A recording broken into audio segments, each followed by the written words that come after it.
Olá, classe! Eu sou Elias, professor de matemática de vocês. E na aula de hoje, a gente vai ver um pouco dos conceitos iniciais de probabilidade.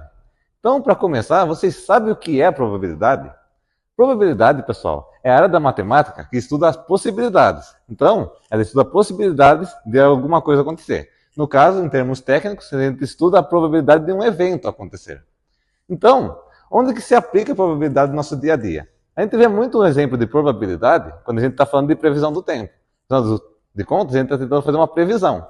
Toda vez que envolve uma previsão, a gente entra na probabilidade, já que ela faz previsões de eventos aleatórios, se podem ou não acontecer. Então a gente trabalha meio que com uma incerteza. A gente não sabe se vai acontecer mesmo ou não. Então, além da previsão do tempo, a gente também utiliza para saber se a gente realmente pode fazer uma coisa ou não. Como, por exemplo, as pessoas que trabalham com bolsa de valores, elas utilizam muita probabilidade, os percentuais, para saber se eles vão investir ou não em determinada ação. Além disso, ela é representada por frações. Então, quando a gente está falando de probabilidade, a gente geralmente vai colocar em frações, para tomar a proporção de como que a gente está trabalhando com elas. E a gente tem também a fórmula da probabilidade. Como que é a fórmula da probabilidade? A fórmula é P de A igual a Q de A sobre Q de T. Só que a gente colocando essas fórmulas, a gente colocando a fórmula em letras, fica mais difícil da gente entender, porque afinal está em forma meio simbólica aqui. Nos livros de dados você vai achar simbólico para representar. Mas na verdade, o que esse Q de A e Q de T quer dizer? Esse Q de A significa que a gente está querendo.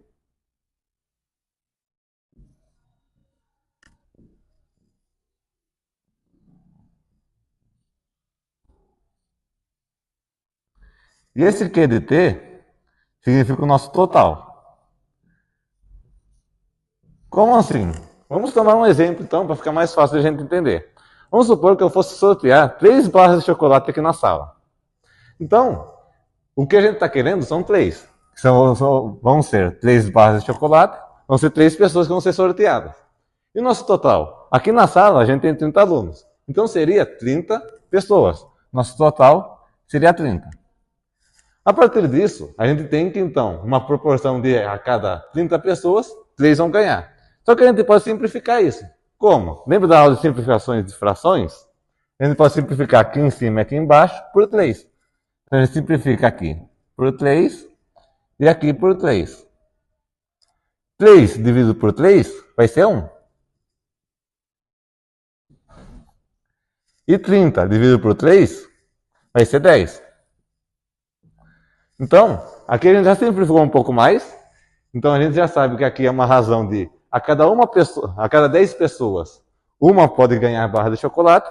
Só que, como eu disse anteriormente, a probabilidade é representada por percentual. Então a gente pode transformar isso aqui em uma porcentagem para ficar mais fácil de a gente entender. Afinal, a porcentagem é um índice, um indicativo, tomando como base o total, e com base no total, qual é a porcentagem da pessoa realmente conseguir a barra de chocolate no nosso exemplo. Então, como que a gente vai conseguir transformar isso aqui em porcentagem? A gente primeiro vai dividir. Quando a gente vai dividir 1 por 10, ou qualquer número que a gente estiver dividindo, e seja com zeros, a gente só vai diminuir a casa decimal. Como no caso aqui é só um zero, a gente só diminui uma casa decimal do 1. Se a gente diminuir uma casa decimal do 1, vai ficar 0,1. A partir disso, 0,1, para a gente transformar em porcentagem, a gente multiplica por 100, porque é porcentagem. Então, 0,1 multiplicado por 100, a gente vai só aumentar as casas decimais, porque é um número com zeros. Então, se a gente multiplicou por 100 2 zeros, a gente aumenta 2 casas decimais. Se aumentou uma, passa a ser 1. Se aumentou 2 casas, passa a ser 10. 10 o quê? 10%.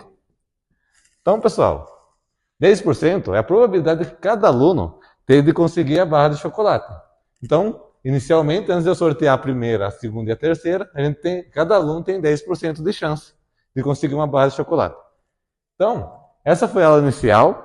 Na próxima aula eu vou passar mais alguns exercícios, mais algumas fórmulas que tem na probabilidade. Esse aqui foi só o primeiro conceito. Eu espero que vocês façam exercícios. Perdão. Eu espero que vocês façam exercícios propostos na apostila e até na próxima aula, pessoal.